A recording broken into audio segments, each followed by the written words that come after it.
매일 말씀 묵상.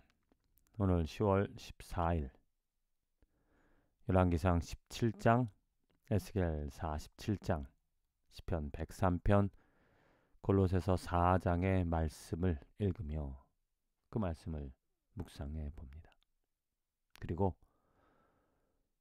우리가 하나님의 도구로 살아갈 수 있는 삶이 정말로 얼마나 큰 축복인가. 하나님께서 이 세상을 만드시고 하나님의 영광을, 하나님의 이름을, 하나님의 선하심을, 하나님의 온전하신, 완전하신 것을 드러내기 위하여 우리 사람, 우리 인간, 특별히 이제는 그전에는 이스라엘 백성들이었지만 이제는 우리 예수 그리스도 안에 있는 믿음을 가진, 믿음으로 살아가는 사람을 통하여 역사하고 계신다. 일하시고 계신다.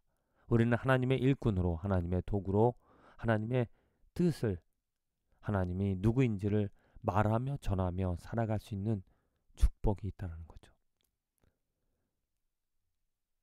하나님을 전하고 말하고자 할 때 먼저 하나님께서는 우리들에게 하나님이 누구인지를 알려주시고 하나님의 뜻이 무엇인지를 깨닫게 하셔서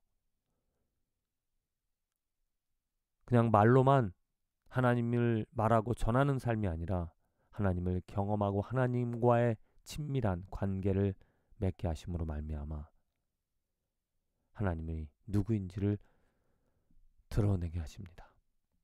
그 축복이 우리들에게 있다. 먼저 에스겔서 47장 성전에서 나오는 물에 관하여서 에스겔이 말하고 있습니다.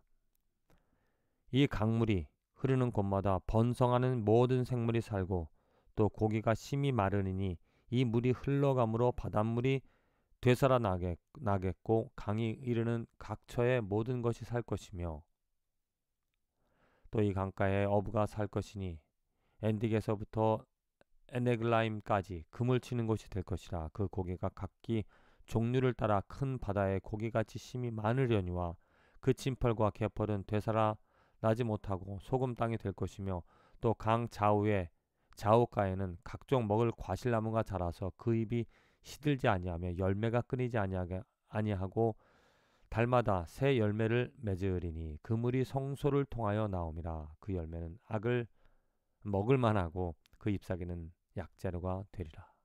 예. 성소를 통하여 나오는 그 물에 대해서 그 물을 생명을 살리는 그 물이 생명을 공급하는 도구가 되어짐을 말하고 있습니다. 성소에서 나오는 물, 상징적으로 예수 그리스도, 그 물이 예수 그리스도가 되어지는 것이고 또한 우리는 그 물을 먹고 마심으로 정말 생명을 얻어 살아가게 되어지는 것이죠. 내가 오늘 하나님의 은혜를 입어서 하나님을 알고 하나님의 뜻대로 풍성한 열매를, 하나님의 열매를, 신령한 열매를 거두며 살아갈 수 있는 이유는 이 물을 내가 알고 그 물을 마시며 물과 함께 물로 말미암아 인생을 살아가기 때문입니다. 먼저 우리는 이 생명을 경험해야 한다는 거죠. 생수의 강이 흐른다. 내 삶에 그 생수의 강이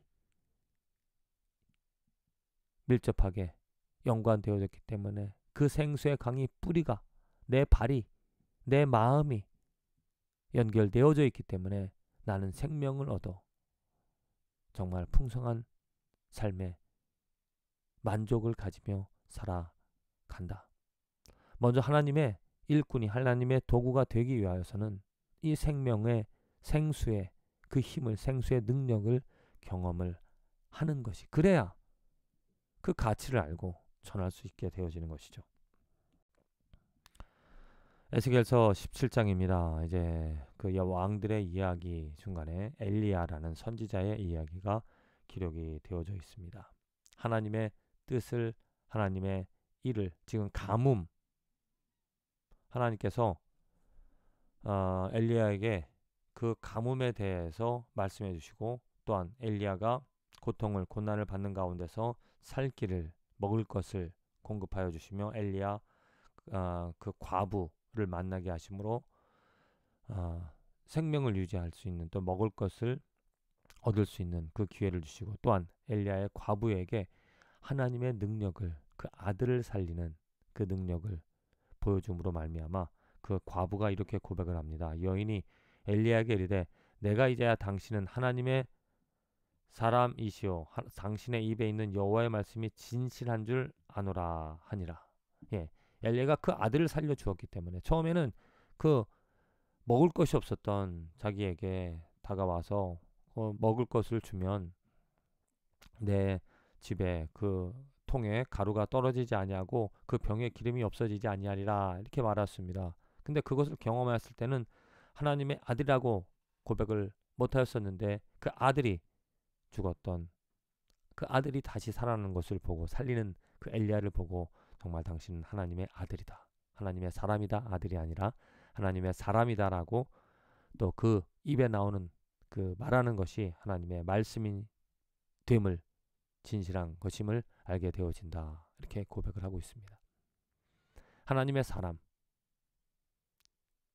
하나님의 선택을 받은 믿음을 가진 사람들, 우리 신앙인 크리스찬 성도들의 삶도 이와 같이 되어져야 할 것입니다.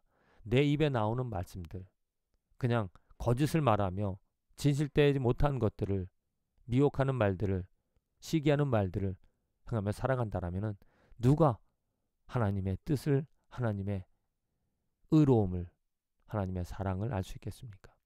정말 진실되게 하나님을 알고 하나님의 사랑을 말할 수 있는 그 입에 하나님의 말씀을 두고 살아가는 그 삶이 정말 성도로서의, 크리스찬으로서의 삶이 되어져야 된다는 것이 마땅하죠. 골로새서 4장의 말씀입니다. 사도 바울이 마지막으로 기도 요청을 합니다. 또한 우리를 위하여 기도하되 하나님이 전도할 문을 우리에게 열어주사 그리스도의 비밀을 말하게 하시길 구하라. 내가 이 일 때문에 매임을 당하노라. 바로 이것입니다. 사도 바울뿐만이 아니고 하나님께서는 성도들을 하나님의 사신으로 그리스도의 비밀, 그리스도가 누구인지, 그리스도를 통하여 감춰졌던 하나님의 뜻을, 하나님의 비밀을 전하게끔 힘써서 애써서 하나님께서 특별히 기회를 주셔서, 이것은 하나님의 일이기 때문에 하나님이 허락하셔야, 하나님이 명하셔야 할 수 있는 일이죠. 그래서 사도 바울은 그것을 원하고 그것을 기도해달라고 요구하고 있습니다. 우리는 무엇을 지금 기도하며 살아가는가? 내 지경을 높여달라고, 내가 원하는 것을 채워달라고 이기적인 기도를 하고 있는 것은 아닌지, 하나님의 성도로서 부름받은 자로서 마땅히 구할 것은 무엇인지를 헤아려 보면서 정말 사도 바울처럼 복음을 위하여 전할 수 있는, 정말 생명을 말하며 진리를 선포하며 살아갈 수 있도록 우리는 간절히 하나님의 은혜를 구해야 될 것입니다. 오늘 우리들의 삶에서 하나님께서 주신 사명이 있습니다. 거룩한 사명입니다. 예수 그리스도, 진리를 말하고 진리를 전하며 살아가라고 하시는 하나님의 그 사명받은 자로서 먼저 내 삶에 그 하나님의 진리가 어떻게 역사하는지를 경험하고 있는지, 그것이 경험이 안 되어진다라면은 사명을 정말 온전한 마음으로, 자원하는 심령으로 행할 수 없습니다. 사도 바울이 그렇게 복음의 메인자로서 살아갈 수 있었던 이유는 예수 그리스도를 만났고 예수 그리스도의 가치를 알았기 때문이죠. 먼저 우리가 하나님의 진리, 그 진리로 말미암아 자유를 얻은 진리의 능력을 경험하고 또 그것을 정말 날마다 하나님께 구하여 하나님의 자비를 얻어 하나님의 은혜를 입어 전하며 나누며 살아갈 수 있는 축복된 오늘 하루 인생이 되어지기를 간절히 기도드립니다.